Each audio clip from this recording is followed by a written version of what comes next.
So welcome to my channel. Today we're going to go over how I write an essay as a literature major.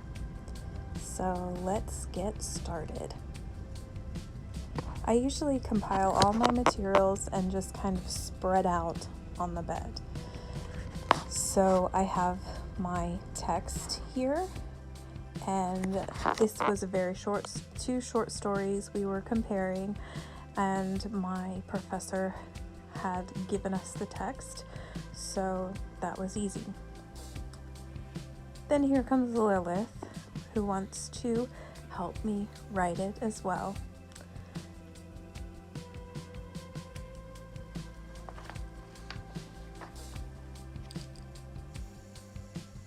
She likes to do everything that I do.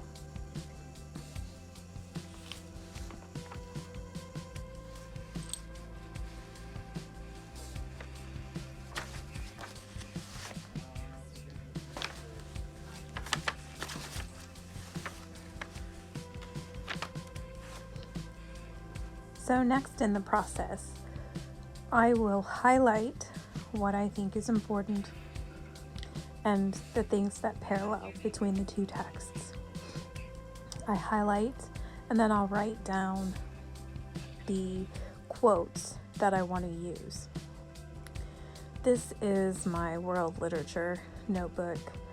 My professor gave us a prompt, so that was really easy to understand what exactly he wanted.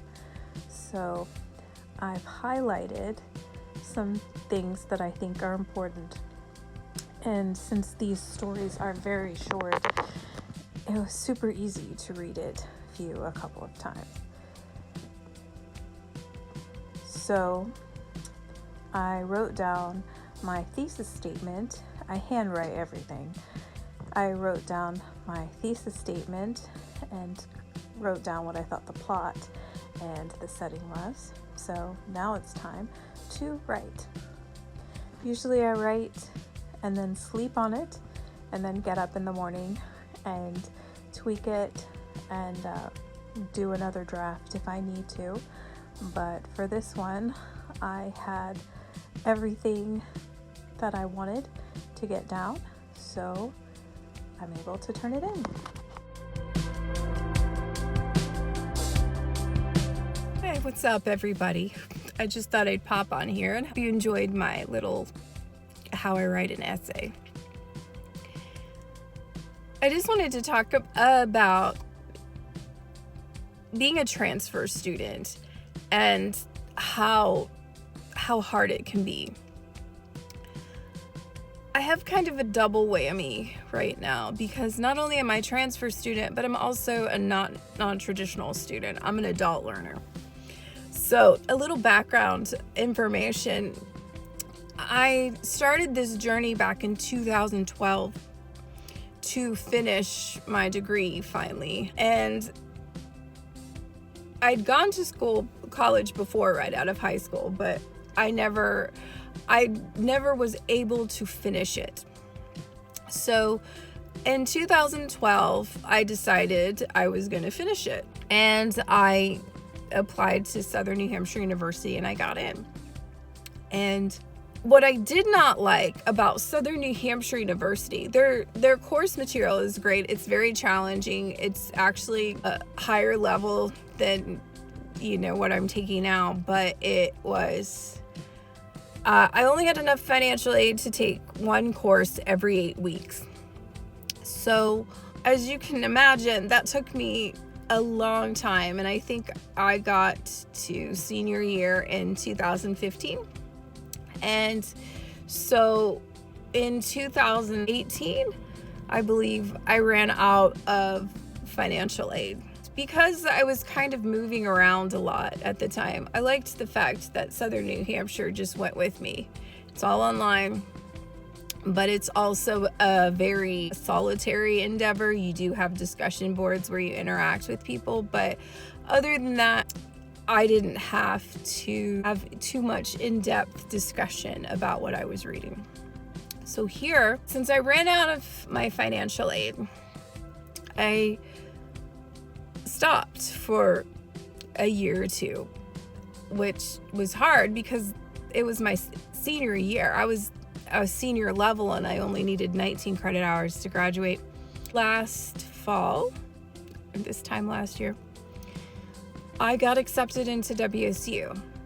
Now, in order to graduate here, I needed 30 credit hours of WSU credit hours, Wichita State University.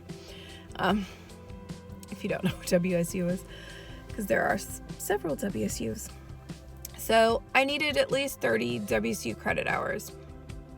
And so the transfer process was extremely frustrating because it took a long time for people to review my credits to see if they transferred or what they could substitute as. And a lot of my courses were coming in as like English 3,000, 4,000. I was like, what the freak? So I got discouraged, and last spring semester, I finally contacted my advisor again, and we sat down, and I didn't take any English courses in the fall. I did take a literature course in the spring semester. It was a very easy emphasis on love and relationships. I've always been interested in grad school, so my focus is, probably going to be about relationships and the afterlife, like ghosts and stuff. I know, really weird combination. So I just decided to register for that English course, that literature course on love and relationships in the spring, just because I wanted to take it. I was getting all my gen eds out of the way because we didn't know what was going to be transferred. So I finally went to my English advisor last semester. After I went to my regular advisor, he said, you need to go to the English chair. He's going to be kind of like your senior advisor. So I was like, okay, another advisor, but that's fine. So I went and sat down with him, and we filled out my senior form. And I only had 4 classes left. So I needed world literature, American literature, my senior seminar, and intermediate French, which is insane, by the way. So cool. So I registered for classes. After I had met with my senior advisor, the English chair, he told me that I could substitute any courses. I didn't want to take another American literature course because I just can't handle American literature. So he said I could take Emily Dickinson. There's a grad level course that focuses on the poems of Emily Dickinson, and he said I could substitute that for it. And he said, just let me know and I'll mend your senior form in the fall semester. But we're going to get you graduated. You've been in school long enough. And I was very thankful. So fast forward to this month, and I contacted my senior advisor and was like, hey, just letting you know, we sat down and went over my senior form last semester, and you said I could substitute English class, and I didn't hear anything for 2 weeks. And on the day that I had to fill out my application for graduation, I kind of panicked because on my audit, which shows my path to graduation, it doesn't have my American literature requirement as being fulfilled at this point. So I forwarded him my original email and said, hey, just checking in if you got this. He couldn't for the life of himself remember that we had sat down and filled out my senior form. This is where being a transfer student is hard, because these teachers and advisors, they see all the same kids for like 4 years. And after going back and forth and him almost saying, well, you need 1 more credit, we finally figured it out. And then I went to my regular advisor. We figured it out. And so now everything's filled out, my application's filled out, my audit shows that I'm on track and ready, and it has that Emily Dickinson course for my American literature course. But the transfer shock is no joke. When people talk about transfer shock, it's hard. What's hard for me is I'm coming from the last time I was doing in-person classes was the late 90s. So yeah, early 2000s. So I'm just like this invisible face on campus because, first of all, I'm older than everybody. I'm older than a lot of my teachers sometimes too. And I have the same teacher for 2 of my classes. For world literature and senior seminar, I have the same professor. And he knows everybody in the classrooms, especially in the senior seminar. And, he was mentioning, I've seen how everybody else writes except for Jill. And it's like, I know, because I'm this face that hardly anybody recognizes because I've only been here for a year now so far. And I'm thankful that I got into grad school and I can start like from the beginning and follow through because I'm on a roll.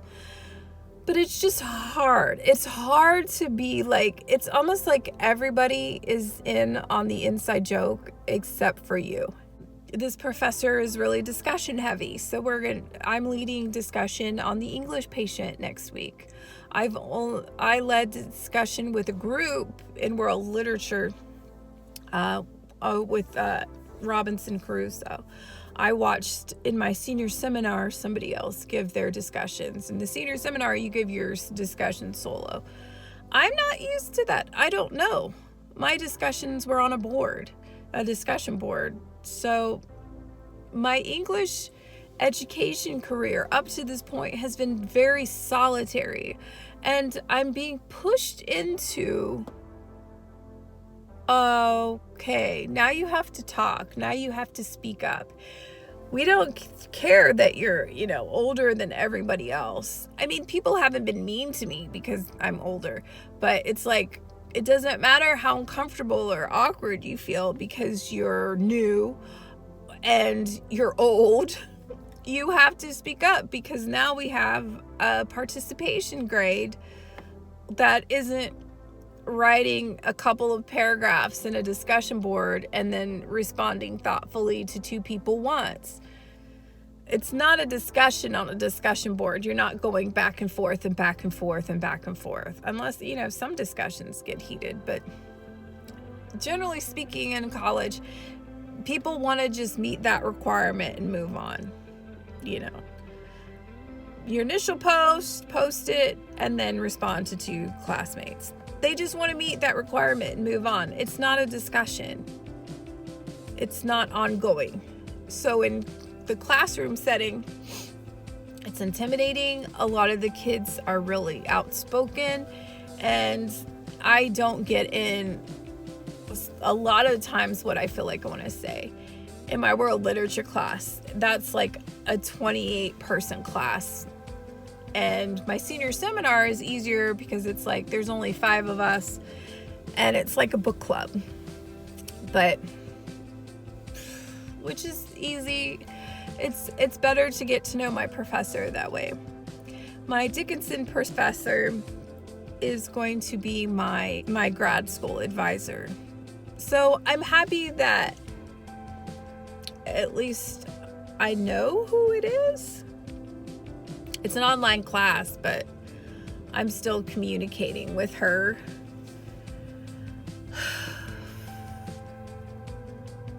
So yeah, that is the life. If anybody has any experiences being a transfer student and transfer shock and feeling left out, you feel left out. Especially me, who's coming in as a senior, and everybody in my grade has already established themselves in the program pretty well. I've tried to be active in Sigma Tau Delta, which is the English Honor Society, but that's hard also because I can't always fit it into my schedule. And There are some grad students in there, so that's okay. But there's always things that are happening, so we haven't had very many meetings. That's being a transfer student and an adult learner on top of that. So, breathe after my crises this week with almost not graduating. I feel calm, collected, ready to take on the world. Or at least French. All right. I hope everybody has had a fantastic week. And I hope you're doing well. And I will talk to you later.